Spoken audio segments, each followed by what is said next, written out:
को अपने सामने देखने के बाद फिर अगर हम तौबा करेंगे तो अल्लाह हमारी तौबा कबूल नहीं करेगा। हत्ता इज़ा जाअ अहदहुमुल मौत क़ाल रब्बिरजिऊन। मेरे बंदो, जब मौत आती है मेरा बंदा कहता है अल्लाह एक मौका तू मुझे और दे दे, एक चांस मुझे और दे दे, एक बार तू दुनिया में जाने का मौका मुझे और दे दे। लअल्ली अअमलु सालिहन फीमा तरक्तु। आए अल्लाह एक मौका और दे दे, मैं वादा करता हूं अब कोई गुनाह नहीं करूंगा, कोई नाफरमानी नहीं करूंगा, नेक अमल करूंगा, तुझे राजी करने वाला अमल करूंगा। अल्लाह फरमाता है कल्ला इन्नहा कलिमतुन हुवा काइलुहा। ऐ मेरे बंदे, ये तो बस तेरे तेरे दिल की एक बात है, तेरी एक तमन्ना है जो तेरे मुंह से निकल रही है। ऐ मेरे बंदे, तेरी ये तमन्ना कभी पूरी होने वाली नहीं है। व मिन वराइहिम बरज़खुन इला यौम युबअतून। अब तेरे मरने के बाद अब तेरा दुनिया से कोई कनेक्शन नहीं बचा, अब तू बरज़ख की जिंदगी गुजारेगा। अब तेरे बीच में और दुनिया वालों के बीच में एक दीवार खड़ी हो गई। अब तेरे साथ जो मामला होगा वो दुनिया वालों को नहीं पता, और दुनिया वालों के साथ जो मामला है वो तुझे नहीं पता। मरने के बाद फिर आपको तौबा का मौका नहीं मिलेगा। इसीलिए अल्लाह के प्यारे नबी फरमाते हैं इन्नल्लाह यक़बलु तौबतल अब्दी मा लम युग़रग़िर। अल्लाह ताला बंदे की तौबा तब तक कबूल करता है जब तक गरगरा ना आ जाए, जब तक झांकनी का आलम ना आ जाए, जब तक इंसान मौत को अपने सामने न देख ले। जब मौत को अपने सामने देख लेगा फिर तौबा कबूल नहीं होगी। तौबा तो फिरौन ने भी की थी। फिरौन ने जब मौत को अपने सामने देखा और दरियाए कुलजुम में डूबने लगा, वही फिरौन जो मूसा अलैहिस्सलाम को धमकी देता था, जो फख्र करता था अपनी हुकूमत पर, अपनी ताकत पर, अल्लाह का मजाक उड़ाता था, मूसा अलैहिस्सलाम का मजाक उड़ाता था, जब पानी में डूबने लगा तो क्या कहता है आमनतु बिल्लज़ी आमनत बिही बनु इसराईल। मैं उस अल्लाह के ऊपर ईमान लाता हूं जिस अल्लाह के ऊपर बनी इसराइल ईमान रखते हैं। अल्लाह ने फरमाया आल आना वक़द असैत मिन क़ब्लु। ऐ फिरौन, अब तेरे ईमान लाने का कोई मतलब नहीं है। सारी जिंदगी तू नाफरमानियों में गुजारता रहा, अल्लाह को नाराज करता रहा, गुनाह पर गुनाह करता रहा। आज मौत को सामने देख करके तू तौबा कर रहा है, आज तेरी तौबा कबूल नहीं होगी। मरने के पहले तौबा करना है मेरे साथ।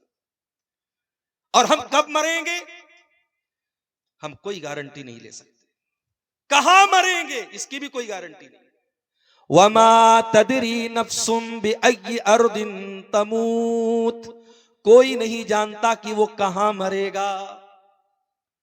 आपके इसी कटिहार के करीब में लाभा के इलाके के एक आलिम दीन साउथ इंडिया में चंदा करने के लिए रमजान में जाते हैं, ट्रेन के ऊपर चढ़ने लगते हैं, पांव फिसल जाता है और ट्रेन की पटरी के ऊपर वो गिर जाते हैं, और वहीं गिरने के बाद उनका ऑन द स्पॉट इंतकाल हो जाता है। उनके बच्चों को पता लगता है, किसी तरीके से उनकी बॉडी को बुलवाया जाता है। वो गए तेदारे का चंदा करने के लिए और घर उनकी मैयत आती है। मेरे प्यारे साथियों, कोई नहीं जानता वमा तदरी नफ्सुम बिअय्यि अर्दिन तमूत। कोई नहीं जानता कि वो कब मरेगा, कहां मरेगा। अभी एक हफ्ता पहले का वाकया है, झारखंड के देवघर में एक प्रोग्राम में मैं गया था। रात में 12 बजे प्रोग्राम से निकला, आधा घंटे के बाद मेरे मोबाइल पर कॉल आया, मौलाना यहां पर एक हादसा हो गया। मैंने कहा क्या मामला है। कहा कि एक नौजवान, बिल्कुल यंग लड़का, 20-22 साल का नौजवान, जो कुरान का हाफिज भी था, और बाद में जब फोटो लोगों ने भेजा तो मुझे याद आया वो लड़का तकरीर में स्टेज के पास भी आया था। तकरीर के बाद उसने मुझसे मुसाफा भी किया था। 2 छोटे छोटे बच्चों का बाप था। तकरीर खत्म होने के बाद, प्रोग्राम खत्म होने के बाद बाइक से अपने गांव की तरफ जा रहा था। जब रास्ते में टर्निंग आई, मोड़ आया, उसने इंडिकेटर दिए बगैर अपनी गाड़ी को मोड़ा है। पीछे से पिकअप वाले ने जोरदार टक्कर मारी और ऑन द स्पॉट वो हाफिज कुरान लड़का इंतकाल कर जाता है। वमा तदरी नफ्सुम बिअय्यि अर्दिन तमूत। ओ अल्लाह की नाफरमानी करने वालों, ओ गुनाहों की दलदल में मुब्तला रहने वाले मेरे नौजवान साथियों, ओ तौबा को टाल देने वालों, ओ नेकी को कल पर टाल देने वाले मेरे नौजवान साथियों, क्या तुम इस बात की गारंटी दे सकते हो कि बुढ़ापा आने तक तुम जिंदा रहोगे? नहीं नहीं। वमा तदरी नफ्सुम बिअय्यि अर्दिन तमूत, कब मरोगे, कहां मरोगे, कोई नहीं जानता। अल्लाह के प्यारे नबी एक हदीस में फरमाते हैं कि जिस जमीन पर इंसान की मौत लिखी रहती है, अल्लाह तबारक व तआला उस जमीन तक किसी न किसी तरीके से पहुंचा देता है। वो सरजमीन आपको अपने आप ऑटोमेटिक खींच लेगी। अल्लामा एहसान इलाही ज़हीर हमारी जमात के बहुत बड़े आलिम थे, हमारे पड़ोसी मुल्क के रहने वाले थे। लाहौर में तकरीर कर रहे थे, दुश्मनों की साजिश हुई, बम धमाका हुआ, उस मौके पर कई उलमा शहीद हो गए। अल्लामा एहसान इलाही ज़हीर भी सख्त तरीके से जख्मी हुए। सऊदी अरब की हुकूमत ने उनके इलाज मालजे के लिए उनको रियाज बुलवाया, फ्लाइट से रियाज पहुंचाया गया। रियाज के हॉस्पिटल में दौरान इलाज अल्लामा एहसान इलाही ज़हीर ने दम तोड़ दिया। उनकी लाश को, उनकी मैयत को मदीना के अंदर लाया गया, मस्जिद नबवी के अंदर उनकी जनाजे की नमाज पढ़ाई गई, और बकी के कब्रिस्तान में जहां 10,000 से ज्यादा सहाबे किराम की कब्रें दफन है, उस कब्रिस्तान में अल्लामा एहसान इलाही ज़हीर को दफनाया गया। इंतकाल कहां हुआ, मौत कहां हुई, दफन कहां हुए, मेरे प्यारे साथियों, हम नहीं जानते हम कब और कहां मरेंगे। इसीलिए अब्दुल्लाह इब्न उमर कहा करते थे, इज़ा अस्बहत फला तंतज़िरिल मसा, जब सुबह हो जाए तो शाम का इंतजार न किया करो। वइज़ा अमसैत फला तंतज़िरिस सबा, जब शाम हो जाए तो सुबह का इंतजार न किया करो। जिंदगी के हर दिन को आखिरी दिन समझ करके गुजारा करो। तो अल्लाह कह रहा है हम तौबा सबकी कबूल नहीं करते। इन्नमत तौबतु अलल्लाहि लिल्लज़ीना यामलून अस्सूअ बिजहालतिन सुम्मा यतूबून मिन करीब, हम तो उनकी तौबा कबूल करते हैं जो नादानी में आकर कभी गुनाह का काम कर बैठते हैं तो जल्दी से तौबा कर लेते हैं। अच्छा, पता है शैतान गुनाह के बाद, गुनाह करने से पहले भी ये एहसास दिलाता है कि अभी गुनाह कर लो, बाद में सुधर जाना। यूसुफ अलैहिस्सलाम के भाइयों ने जब उनको कत्ल करने की प्लानिंग की तो जरा देखो शैतान ने उनके दिल में क्या वसवसा डाला। कहा कि उक़्तुलू यूसुफा, उक़्तुलू यूसुफा अवी तुरहूहु अर्दन यख्लु लकुम वजहु अबीकुम वतकूनू मिन बादिही कौमन सालिहीन। आपस में मशवरा कर रहे हैं कि क्या किया जाए, हमारा बाप यूसुफ से ज्यादा मोहब्बत करता है, हमसे कम करता है। उलमा ने लिखा है इस आयत की तफसीर में कि बाप अगर अपनी किसी औलाद से ज्यादा मोहब्बत करता है तो भी इजहार नहीं करना चाहिए, वरना बाकी बच्चों के दिल में हसद पैदा होता है। ये तो नेचुरल बात है, बाप को किसी एक बेटे से, किसी एक बच्चे से ज्यादा मोहब्बत हो सकती है, नेचुरल बात है, दिल पर किसी का कंट्रोल नहीं है, मगर हक देने में सबके साथ इंसाफ करना है। माफ करना मेरे प्यारे साथियों, आज हमारे समाज में बहुत सारे ऐसे बाप भी आपको मिल जाएंगे जो औलाद के दरमियान ना इंसाफी भी करते हैं। एक औलाद को ज्यादा देते, एक औलाद को कम देते हैं, एक औलाद को कुछ भी नहीं देते हैं। कान खोल करके सुन ले, ऐसे माँ बाप, ऐसे बाप सुन ले जो अपने बच्चों के साथ ना इंसाफी करते हैं। अल्लाह के नबी ने बड़ी सख्त वईद फरमाई, आपने फरमाया इत्तकुल्लाह वादिलू बैना औलादिकुम, अल्लाह से डरा करो, अपनी औलाद के दरमियान इंसाफ किया करो, ना इंसाफी मत किया करो। याकूब अलैहिस्सलाम ना इंसाफी तो नहीं कर रहे थे, मगर यूसुफ इतने प्यारे थे, इतने खूबसूरत थे, और फिर यूसुफ की मां भी नहीं थी, दूसरी मां थी उनकी, तो यूसुफ और उनके भाई बिन्यामीन को ज्यादा प्यार करते थे, और यही बात बाकी 10 भाइयों को पसंद नहीं आई। कहा कि कत्ल कर दो यूसुफ को या किसी रेगिस्तान में छोड़ दो। जब यूसुफ नहीं रहेंगे, न बांस रहेगा, न बांसुरी बजेगी, जब यूसुफ भी खत्म हो जाएंगे फिर हमारा बाप हमसे मोहब्बत करेगा। वतकूनू मिन बादिही कौमन सालिहीन, आज यूसुफ को कत्ल कर देते हैं, कल तौबा कर लेंगे, नमाज पढ़ लेंगे, रोजा रख लेंगे, कल नेक बन जाएंगे, आज ये गुनाह का काम कर लेते हैं। शैतान का बहुत बड़ा धोखा है ये मेरे साथियों। शैतान आज आपसे कहता है गुनाह कर ले, और शैतान कहता कल सुधर जाना। शायर ने बड़ी सच्ची बात कही है, कल न कर कल का कोई भरोसा नहीं, कल तो कल एक पल का भरोसा नहीं। एक पल का भरोसा नहीं है, आप कल की बात करते हैं। इसलिए अल्लाह कहता है हम उनकी तौबा कबूल करते हैं जो जल्दी से तौबा करते हैं। फिर फरमाया वकान अल्लाहु अलीमन हकीमा, अल्लाह ताला सब कुछ जानता है, अल्लाह ताला बहुत हिकमत वाला है।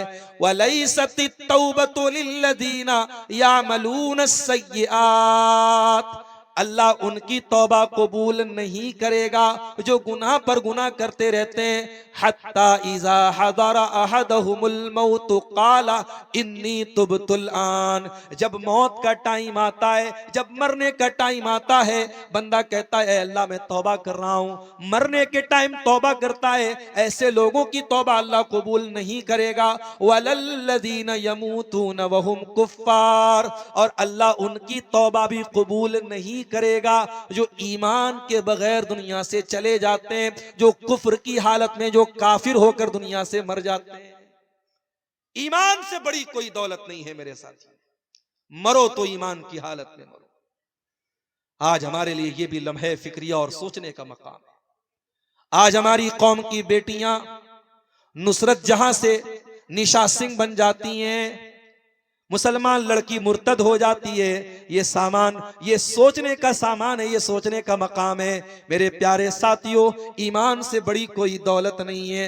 आज जब लोग अपने अपने मजहब के मुताबिक कोई अपने बदन को नंगा करके अल्लाह को खुश करने की नापाक कोशिश कर रहा है, किसी के मजहब में नदी में नहाने पर उसके पाप धुल रहे हैं, किसी के मजहब में नंगा रहना ही उसके लिए बड़ा बरकत का सबब है, किसी के यहाँ शर्मगाह की इबादत की जा रही है, कोई गाय को देख करके हाथ जोड़ रहा है, कोई गाय का पेशाब पी रहा है, कोई गाय का गोबर खा रहा है। ये सारे मनाजिर देख करके मेरे प्यारे साथियों हमारे दिल में ये एहसास पैदा होता है, अय अल्लाह तेरा बहुत बहुत करम है, तेरा बहुत बहुत एहसान है अल्लाह, जितना तेरा शुक्र अदा करे कम है। तूने हमें मुसलमान बनाया, तूने हमें इस्लाम जैसी नेमत से नवाजा।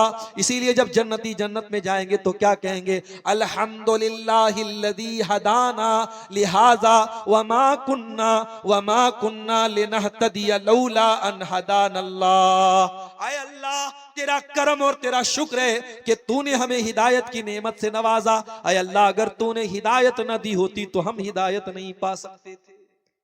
हमारी सबसे बड़ी दौलत ईमान की दौलत है मेरे साथियों, इस दौलत की हिफाजत करो।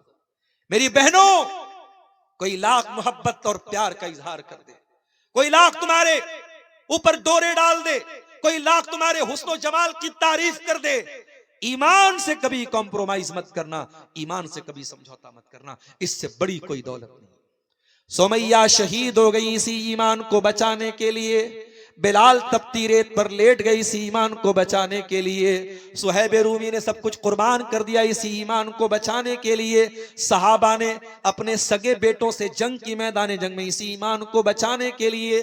ईमान से बड़ा कोई रिश्ता नहीं, ईमान से बड़ी कोई दौलत नहीं, ईमान से कीमती कोई चीज नहीं। इसीलिए अल्लाह कहता है हम उनकी तौबा कबूल नहीं करेंगे, वलल्लज़ीना यमूतून वहुम कुफ्फार, जो कुफ्र की हालत में दुनिया से चले जाएंगे। काफिर की तौबा अल्लाह कबूल नहीं करेगा। और यहां एक बात और नोट कर लीजिए, हमारे यहां एक कहावत है उर्दू में, सुबह का भूला शाम को लौट आए तो उसे भूला नहीं कहते। अल्लाह रब्बुल आलमीन के यहां अलग ही फॉर्मूला है। हमारे यहां अगर कोई भूला लौट, सुबह का भूला शाम को लौट जाए तो हम कहते साहब अब उसको भूला मत कहो। अल्लाह का कानून क्या है जरा सुन लीजिए। कुरान का 19वां पारा उठाइए, अल्लाह फरमाता है मेरे नेक बंदे, वल्लज़ीना ला यदऊना मअल्लाहि इलाहन आखर, मेरे नेक बंदे शिर्क नहीं करते, वला यक़्तुलून नफ्सल्लती हर्रमल्लाहु इल्ला बिल हक़्क़ि, किसी बेकसूर की हत्या नहीं करते, वला यज़नून, और ज़िना नहीं करते। मेरे नेक बंदे ये 3 बड़े बड़े महापाप नहीं करते। अगर कोई पूछे आपसे कि इस्लाम में महापाप क्या है, इस्लाम में सबसे बड़ा गुनाह क्या है, तो बता देना सबसे बड़ा गुनाह शिर्क है, फिर कत्ल है, फिर ज़िना है। ये 3 मेजर क्राइम है इस्लाम में, सबसे बड़े गुनाह है शिर्क करना, कत्ल करना, ज़िना करना। अल्लाह फरमाता है मेरे नेक बंदे ये तीनों काम नहीं करते। वमन यफ़अल ज़ालिका यल्क़ा असामा, और जो इनमें से कोई काम करेगा वो बहुत मुसीबत उठाएगा। युज़ाअफ़ लहुल अज़ाबु यौमल क़ियामा, उसको क़यामत के दिन डबल अज़ाब दिया जाएगा। युज़ाअफ़ लहुल अज़ाबु यौमल क़ियामति व यख़लुद फ़ीही मुहाना, और वो जलील होकर के हमेशा जहन्नम में रहेगा। अगर कोई शिर्क करके, कत्ल करके और जिना करके अल्लाह क्या जाएगा, जलील होकर के जहन्नम में रहेगा। अब जरा अगली आयत सुनिए, इल्ला मन ताबा व आमना व अमिला अमलन सालिहा, हाँ अगर कोई तौबा कर ले और ईमान ले आए और नेक अमल करे, फउलाइका युबद्दिलुल्लाहु सय्यिआतिहिम हसनात, अल्लाह फरमाता है हम उनके गुनाहों को नेकियों में बदल देंगे। अल्लाह अकबर। कल तक शराब पीता था, कल तक जिना करता था, कल तक चोरी करता था, कल तक हराम काम करता था, आज अल्लाह की बारगाह में सच्ची तौबा कर ले, अल्लाह उसके अकाउंट की, उसके नामे अमाल की सारी बुराइयों को अल्लाह नेकियों में बदल देगा। वारे करीम तेरी तेरी रहीमी, वारे वारे रहीम तेरी रहमत, वारे करीम तेरा करम, वारे रहमान तेरी रहमत के क्या कहने मेरे भाइयों, उस अल्लाह की शान करीमी के क्या कहने कि वो एक गुनहगार अगर सच्ची तौबा कर ले उसके गुनाहों को नेकियों में बदल देता है। यही नहीं, कुरान का 30वां पारा उठाइए, बहुत मशहूर सूरत है सूरतुल बुरूज, हमें से बहुत सारे लोगों को याद भी होगी। वस्समाई ज़ातिल बुरूज वल यौमिल मौऊद व शाहिदिन व मशहूद कुतिला असहाबुल उखदूद अन्नारि ज़ातिल वक़ूद इज़ हुम अलैहा क़ुऊद। अल्लाह ने सूरह बुरूज में वाक़या बयान किया, किसी दौर में ईमान लाने वालों को काफिरों ने खंदक खोद करके, खाई खोद करके, गड्ढा खोद करके जिंदा जला दिया था। अरबी में खाई को उखदूद बोलते हैं। खाई खोद करके, गड्ढा खोद करके ईमान वाले बच्चों को, औरतों को, मर्दों को जिंदा जला दिया था। वमा नक़मू मिनहुम इल्ला अन युमिनू बिल्लाहिल अज़ीज़िल हमीद। और ईमान लाने वालों का जुर्म क्या था? आज फलस्तीन के शहर गाजा पर इसराइल बमबारी करता है, छोटे छोटे बच्चों की लाशों के टुकड़े हो जाते हैं। क्या कसूर है उन मुसलमानों का? कुरान 1400 साल पहले जवाब देता है, हर दौर में वमा नक़मू मिनहुम इल्ला अन युमिनू बिल्लाहिल अज़ीज़िल हमीद। ऐ ईमान वालो, तुम पर जुल्मों सितम के पहाड़ तोड़े जाएंगे, तुम बेकसूर रहोगे तब भी तुमको मारा पीटा जाएगा। तुम्हारा जुर्म यही है कि तुम मुसलमान हो, तुम्हारा जुर्म यह है कि तुम अल्लाह के ऊपर ईमान रखते हो। हर दौर में अहले बातिल का तरीका रहा है ईमान वालों को सताना और उनको तकलीफ देना। किसी जमाने में असहाबे कहफ, वो चंद नौजवान जिन्होंने अपने बाप की हवेली को छोड़कर अपने ईमान को बचाने की खातिर एक पहाड़ की गुफा में जाके पनाह ली थी, उन नौजवानों ने आपस में क्या कहा था? इन्नहुम यज़हरू अलैकुम यरजुमुकुम औ युईदुकुम फी मिल्लतिहिम वलन तुफ्लिहू इज़न अबदा। उन नौजवानों ने आपस में मशवरा किया, अगर दुश्मन हमको पा गया तो या तो जान से मार देगा या मुर्तद कर देगा, काफिर बना देगा, मुशरिक बना देगा, और अगर हम मुशरिक हो गए, काफिर हो गए तो फिर हमसे ज्यादा खसारा उठाने वाला, हमसे ज्यादा नुकसान उठाने वाला कोई नहीं होगा। हर दौर में अहले बातिल का एक ही मिशन है, वलन तरदा अनकल यहूद वलन नसारा हत्ता तत्तबिया मिल्लतहुम। उनका एक ही मिशन है कि ऐ मुसलमानों, तुम अपने दीन को छोड़ दो, अपने अल्लाह की मोहब्बत छोड़ दो, अपने रसूल की मोहब्बत छोड़ दो, अपने ईमान की मोहब्बत छोड़ दो, तुम उनके नक्शे कदम पे चलो। हर दौर में उनका मिशन यही रहा है। असहाबुल उखदूद ने ईमान वालों को जला डाला। अब जरा गौर से सुनिएगा जो नुक्ता मैं बयान करने जा रहा हूं। वमा नक़मू मिनहुम इल्ला अन युमिनू बिल्लाहिल अज़ीज़िल हमीद। उन्होंने ईमान वालों को क्यों जला दिया? किस बात की सजा दी? सजा इस बात की दी कि वो अल्लाह के ऊपर ईमान ले आए, अल्लज़ी लहू मुल्कुस समावाति वल अर्ज़ी, वो उस अल्लाह के ऊपर ईमान ले आए जो अल्लाह आसमानों का भी बादशाह है, जमीन का भी बादशाह है। वल्लाहु अला कुल्लि शैइन शहीद, और जो अल्लाह हर चीज के ऊपर निगरां है। उसके बाद अल्लाह कहता है इन्नल्लज़ीना फतनुल मुमिनीना वल मुमिनाति सुम्मा लम यतूबू फलहुम अज़ाबु जहन्नम वलहुम अज़ाबुल हरीक। ओ लोगो, जिन्होंने मेरे ईमान वाले बंदों को जला डाला, उनको आजमाइश में डाला, उनको कत्ल किया और फिर तौबा नहीं की, फिर अल्लाह से माफी नहीं मांगी, उनको हम जहन्नम की आग में जलाएंगे। जरा गौर करो, जिन्होंने ईमान वालों को जिंदा जला दिया, अल्लाह उनको भी तौबा की दावत दे रहा है। जिन्होंने रहमान के बंदों को जला डाला, अल्लाह के बंदों को जिंदा जला दिया, अल्लाह उनको भी तौबा की दावत दे रहा है। ये अल्लाह करीम का करम है मेरे प्यारे साथियों, ये अल्लाह रहीम की रहमत है, ये उस रहमत वाले रब की ये शान है मेरे प्यारे साथियों। और अब एक आयत में कुरान की पढ़ने जा रहा हूं, ये वो आयत है, अब्दुल्ला बिन मसूद कहा करते थे कि गुनहगारों को सबसे ज्यादा उम्मीद दिलाने वाली कुरान की यही आयत है। जो कोई गुनहगार है, किसी ने अपनी जिंदगियों को गुनाहों में गुजारा है, अल्लाह की रहमत से मायूस हो चुका है, आओ तेरा रब तुझे आसरा दिला रहा है, तेरा रब तुझे उम्मीद दिला रहा है। सूरह ज़ुमर की आयत है, कुल या इबादियल्लज़ीना असरफू अला अनफुसिहिम ला तक़नतू मिर रहमतिल्लाह। ऐ नबी आप कह दीजिए, ऐ मेरे वो बंदों जिन्होंने गुनाह कर करके अपनी जान के ऊपर जुल्म किया है, अपने ऊपर अत्याचार किया है, अपने आप को परेशान किया है, ला तक़नतू मिर रहमतिल्लाह। ऐ गुनहगारो, तुम अल्लाह की रहमत से कभी मायूस न होना। तौबा का दरवाजा खुला है, माफी का दरवाजा खुला है, आ जाओ, अल्लाह तुम्हें माफ करने को तैयार है, तुम पर करम करने को तैयार है। तुम अल्लाह की रहमत से कभी मायूस न होना। इन्नल्लाह यगफिरुज़्ज़ुनूब जमीआ, तुम सच्ची तौबा तो करके देखो, अल्लाह तुम्हारे सारे गुनाहों को माफ कर देगा। बनी इसराइल में एक आदमी ने 99 लोगों को कत्ल किया था, 99 लोगों का मर्डर किया था। फिर उसके दिल में तौबा का ख्याल आया। उसने पूछा किसी से, इस दौर का सबसे बड़ा आलिम कौन है? उस जमाने में यूट्यूब नहीं था, वरना जिसका यूट्यूब पर व्यू ज्यादा आता लोग उसको बता देते ये सबसे बड़ा आलिम है कि नहीं? आज तो भाई यूट्यूब के हिसाब से आलिम का कैटेगराइजेशन तय होता है। हमारे पड़ोसी मुल्क में एक बेवकूफ है, वो कहता है मेरे इतने सब्सक्राइबर हैं, इतने लाख सब्सक्राइबर हैं, अगर ईसा अलैहिस्सलाम भी आज दुनिया में आ जाए तो मेरे फॉलोअर से ज्यादा उनके फॉलोअर नहीं होंगे। अस्तगफिरुल्लाह।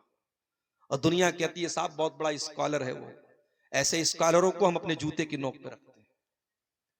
आज सोशल मीडिया का दौर है, आज किसी के फेसबुक पर दीवाने चंद लोग हो गए, यूट्यूब पर उसके फॉलो करने वाले, उसके चैनल को सब्सक्राइब करने वाले और लाइक करने वाले चंद लाख हो गए, तो हमने समझ लिया साहब सबसे बड़ा अल्लामा बन गया। नहीं मेरे साथी, इल्म अलग चीज है, शोहरत अलग चीज है। इल्म अलग चीज है और दुनिया वालों में लाइक पा लेना अलग चीज है। उस आदमी ने 99 लोगों के कातिल ने पूछा सबसे बड़ा आलिम कौन है? लोगों ने बताया फला के पास चले जाओ। फला के पास गया तो वो आलिम नहीं था, वो राहिब था। What is the difference between आलिम एंड राहिब? राहिब और आलिम में क्या फर्क है? आलिम कहते स्कॉलर को और राहिब कहते इबादत गुजार को। राहिब तो था, स्कॉलर नहीं था, आलिम नहीं था, इबादत बहुत करता था, आलिम नहीं था। वो गया 99 लोगों का कातिल, पूछा भाई मैंने 99 लोगों का खून किया है, मैं तौबा कर सकता हूं क्या? कहा किया है मेरे भाई, तो 99 लोगों का कातिल है, तेरी तौबा कबूल नहीं होगी। कहा अच्छा मेरी तौबा कबूल नहीं होगी। उसने उसको भी मार डाला। कातिल के लिए कत्ल करना कौन मुश्किल काम है? उसने उस राहिब को भी कत्ल कर दिया, 100 कत्ल कर दिया। फिर उसके दिल में तौबा का ख्याल आया, फिर उसने पता लगाया सबसे बड़ा आलिम कौन है। अब लोगों ने बताया फला के पास चले जाओ। अब जिसके पास पहुंचा वो हकीकत में आलिम था। तो जब मसला पूछना हो तो आलिम से मिलना चाहिए, राहिब से नहीं मिलना चाहिए। आलिम से मिलोगे तब मसला हल होगा, राहिब से मिलोगे तो मसला खराब हो जाएगा। वो 100 लोगों का कातिल जब आलिम के पास पहुंचा, उससे जाकर के कहा कि मैंने 100 लोगों का मर्डर किया है, मैं तौबा करना चाहता हूं, क्या मेरी तौबा कबूल होगी? का बिल्कुल कबूल होगी। वमन यहूलु बैनका व बैना रब्बिका, अल्लाह के दरमियान और बंदे के दरमियान मैं क्यों रुकावट बनूं? कोई नहीं बन सकता। ऐ मेरे भाई, तू तौबा करना चाहता है, जरूर तेरी तौबा कबूल होगी। शर्त यह है कि तुझे अपनी बस्ती को छोड़ना पड़ेगा। ये बुरे लोगों की बस्ती है, तुझे नेक लोगों की बस्ती में जाना पड़ेगा। नेक लोगों की बस्ती में जाना पड़ेगा। फला बस्ती में चले जाओ, वहां तुमको जाकर के तुम तौबा करना, वहां तुम्हारी तौबा। अब जरा गौर कीजिए अल्लाह अपनी रहमत कैसे उतारता है बंदे के ऊपर। 100 लोगों का कातिल जिंदगी भर कत्ल करता रहा, बेकसूरों को मारता रहा, आज तौबा करने के लिए इरादे से घर से निकला है, नेक लोगों की बस्ती की तरफ जा रहा है। हत्ता इज़न तसफ़त तरीक, आधे रास्ते में पहुंचा, मौत आ गई। अल्लाह अकबर, मौत आ गई। मौत तो आएगी अपने टाइम पर ना। मौत को इससे कोई फर्क नहीं पड़ता कि आपके मरने के बाद आपके बच्चों का क्या होगा, आपकी बीवी का क्या होगा, आपका मकान बनेगा कि नहीं बनेगा, आपकी बेटी की शादी होगी कि नहीं। मौत को इससे, मौत अपने टाइम पर आएगी। मौत आ गई। अब जब मौत आ गई तो रहमत का फरिश्ता भी आ गया, अजाब का फरिश्ता भी आ गया। रहमत का फरिश्ता बोला मैं इसको लेकर के जाऊंगा, ये तौबा करने जा रहा था। अजाब का फरिश्ता बोला मैं लेके जाऊंगा, 100 लोगों का कातिल था। दोनों फरिश्ते आपस में लड़ने लगे। अल्लाह ने एक तीसरा फरिश्ता भेजा इंसान की शक्ल में। अब ये दोनों फरिश्ते उस तीसरे फरिश्ते के पास जो इंसान की शक्ल में था, उससे जाके बोलते भाई हमारा ये मसला है, तुम हल कर दोगे क्या? बोला मेरे पास एक रास्ता है, एक काम करो, इस रास्ते को नाप लो। ये जहां से चल के आया और जहां जा रहा था, जो डेस्टिनेशन है, जो सोर्स है, दोनों को नाप लो। अगर ये अपनी मंजिल से करीब था तो रहमत का फरिश्ता लेके जाएगा, और जहां से चला था वहां से करीब था तो अजाब का फरिश्ता लेके जाएगा। जब रास्ता नापा गया तो पता नहीं आपके नीमा में क्या बोलते हैं इसको, इसको हमारे बनारस में बित्ता बोलते हैं। आप क्या क्या बोलते हैं? बित्ता ही बोलते हैं ना, सब जगह बित्ता ही बोलते हैं, उधर शेरशाबादी लोग भी बित्ता ही बोलते हैं। तो एक बित्ता वो करीब था, किससे? नेक लोगों की बस्ती से। अल्लाह अकबर। अल्लाह को बचाना था तो क्या इंतजाम कर दिया। अल्लाह अगर एक बित्ता पीछे कर देता तो जहन्नम में चला जाता, एक बित्ता अल्लाह ने आगे कर दिया। अल्लाह अकबर। सच्ची तौबा का ये नतीजा है मेरे साथी। 100 लोगों का कातिल सच्ची तौबा किया, अल्लाह ने उसको एक बित्ता करीब कर दिया नेक लोगों की बस्ती के, और रहमत का फरिश्ता उसको लेकर के गया। इसलिए अल्लाह की रहमत से कभी मायूस मत होना मेरे साथी। इसीलिए मेरे प्यारे साथियों, अल्लाह के प्यारे नबी फरमाते हैं, हदीस कुदसी है, अल्लाह के प्यारे नबी सल्लल्लाहु अलैहि वसल्लम फरमाते हैं कि अल्लाह ताला फरमाता है यब्ना आदम लौ बलगत ज़ुनूब काना समा, ऐ आदम के बेटे, अगर तेरे गुनाहों से आसमान के किनारे भर जाएं और फिर तू मेरे पास आकर के मुझसे माफी मांग ले, अगर मेरे साथ किसी को शरीक न करे, लअतई तो कभी कुराबिहा मगफिरा, मैं जमीन भर के तुझे मगफरत देने को तैयार हूं, मैं तुझे माफ करने को तैयार हूं। अल्लाह तो हमें माफ करने को तैयार है मेरे साथी, मगर हम तौबा नहीं करना चाहते। हमारी आंखें इतनी खुश्क हो चुकी, हमारे दिल इतने पत्थर हो चुके हैं, हम कभी अल्लाह के सामने कभी रोते नहीं। मेरे नौजवान साथियों, अगर आज तक की जिंदगी गुनाहों में गुजरी है, रात को 2-2 बजे तक, 3-3 बजे तक गलत काम करके सोए हो, तो जाओ जरा अपने कमरे में अपने आप को बंद कर लेना और अल्लाह की बारगाह में हाथ उठा करके अपने गुनाहों को याद कर लेना। अगर आंखों से 2-4 आंसू के कतरे गिर गए, क्या पता वो आंसू के कतरे हमारी नजात का जरिया बन जाएं। अल्लाह के नबी फरमाते हैं ला तदखुलुन नार, वो आंख जहन्नम में नहीं जाएगी। ऐनुन बकत मिन खशियतिल्लाह, जिस आंख से अल्लाह के खौफ से आंसू बहता हो, वो आंख जहन्नम की आग में नहीं जलेगी। अल्लाह के प्यारे नबी सल्लल्लाहु अलैहि वसल्लम फरमाते हैं 7 लोग ऐसे होंगे जिनको कयामत के दिन अल्लाह ताला अपने अर्श का साया देगा। उन 7 में एक खुशनसीब इंसान वो भी होगा। फरमाया व रजुलुन ज़करल्लाह खालियन फफाज़त ऐना, जिसने अकेले में अल्लाह को पुकारा होगा और उसकी आंखों से आंसू बह गए होंगे। तो तौबा करो मेरे अजीजों, मेरे साथियों, 12:20 हो रहे हैं और अभी मुझे बहुत लंबा सफर करना है।